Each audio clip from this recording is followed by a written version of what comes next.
आद्य जगत गुरु भगवान शंकराचार्य जी महाराज की जय।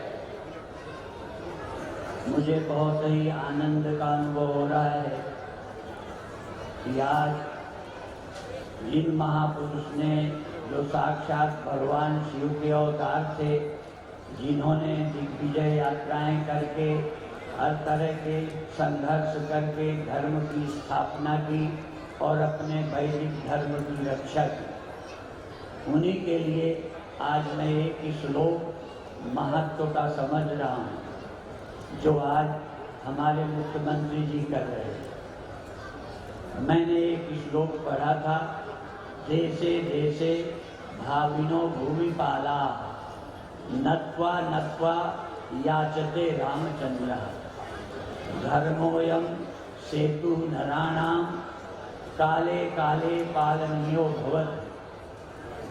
भगवान राम ने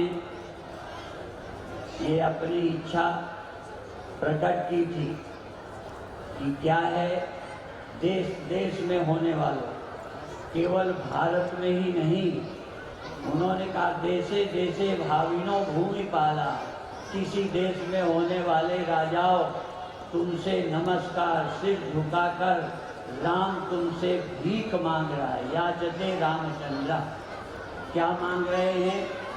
धर्मो ही, ये क्या है?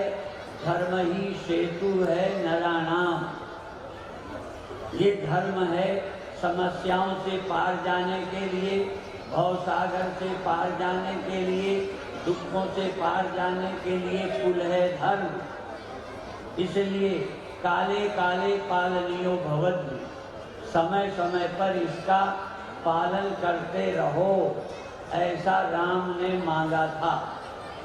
मुझे लगता है भगवान राम की ये बात हमारे आदरणीय मुख्यमंत्री मध्य प्रदेश के उसका पालन कर रहे हैं, जो ये यात्रा निकाल रहे हैं। हम लोग उनके अनुयायी हैं, पर जितना काम इन्होंने उठाया है हमने नहीं उठाया। कभी कभी ये भी याद आता है, जहाँ भगवान शंकराचार्य का जन्म हुआ वहाँ भी बहुत कई काम नहीं हुए। तो आज हमारे मुख्यमंत्री जी ने यह यात्रा, एक आत्म यात्रा, क्या बताऊं, एक आत्मा, कौन ऐसा है जिसे पता नहीं है मैं अलग हूँ तुम अलग हो, मेरी आत्मा अलग तुम्हारी आत्मा अलग। ऐसी तो बहुत सबको अनुभूतियाँ हो रही हैं, पर सहज जो इन अनुभूतियाँ होती हैं, इससे ऊपर उठकर उस परम सत्य का अनुभव कराने वाले आद्य जगत गुरु शंकराचार्य महाराज कितने कष्ट से तपस्या करके दिग्विजय यात्राएं करके, बाकी मैं दोहराता इसलिए नहीं हूँ कि कितने वर्ष में वो हुए, आश्चर्य की बात है। जितने वर्ष में हमें कुछ आता नहीं, उतने वर्ष में उन्होंने कितनी योग्यता प्राप्त की, कितने भाष्य किए, कितनी दिग्विजय यात्राएं की, मठों की स्थापना की। जैसे कोई राज्य चलाने के लिए किले बनाता है, ऐसे उन्होंने धर्म की स्थापना और रक्षा के लिए 4 मठ बनाए। और ये बहुत प्रसन्नता की बात है कि आज एक यात्रा यहाँ से शुरू हो रही है, पंचमठ। मैंने तो ये पहले कभी ख्याल में आया ही नहीं जो ये हो रहा है, तो ये जो देख करके मुझे आश्चर्य भी है, आनंद भी है।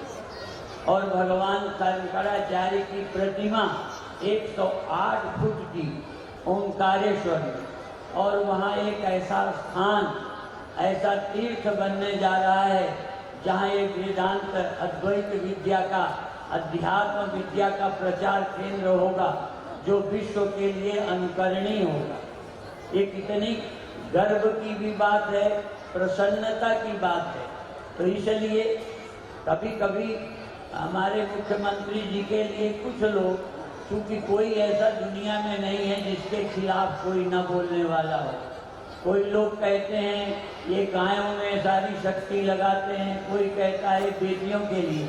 अभी अभी मुख्यमंत्री जी बेटियों के पैर पूजने गए, मुझे बहुत ही प्रसन्नता हुई। हमारे यहाँ बेटियाँ पूज्य हैं, उन बेटियों के लिए जो ये काम कर रहे हैं, तो कई लोग आलोचना करते हैं, पर यदि बेटियों के लिए नहीं, जिनके लिए भगवान का अवतार हुआ, गाय की रक्षा के लिए गुरु गोविंद सिंह जी महाराज का अवतार हुआ, तो जिनकी रक्षा के लिए अवतार रहते ने धर्म की स्थापना के लिए, उसका काम यदि हमारे मुख्यमंत्री जी कर रहे हैं तो बहुत बहुत बधाई के पात्र हैं। मैं बहुत ही प्रसन्नता का अनुभव कर रहा हूँ। केवल राज्य चलाना ही काम नहीं होता राजा का, धर्म की स्थापना, धर्म की रक्षा करना भी राजा का काम होता है। पर जब कभी ऐसा नहीं होता तो फिर भगवान को आना पड़ता है। तो आज मुझे लगता है कि यदि हमारे मुख्यमंत्री जी जैसा ये अभियान शुरू किया है, आज की ये यात्रा 35 दिन यात्राएं चलनी है।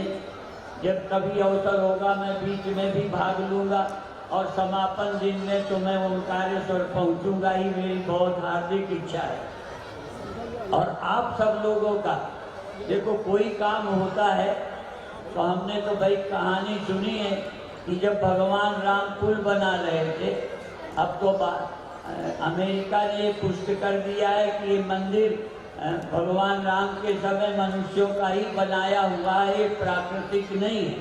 नहीं, कई लोग कहते हैं बनाया हुआ नहीं, पर हमने सुना है, कहानी है कि जब पुल बना रहे तो ऐसे में गिलहरी भी अपने को गीला करके कुछ बालू के कण पुल बनाने में जा रही। तो कई लोग कहेंगे उससे पुल थोड़ी बनता है, पर उसका कर्तव्य, एक गिलहरी भी अपना कर्तव्य अनुभव करती है।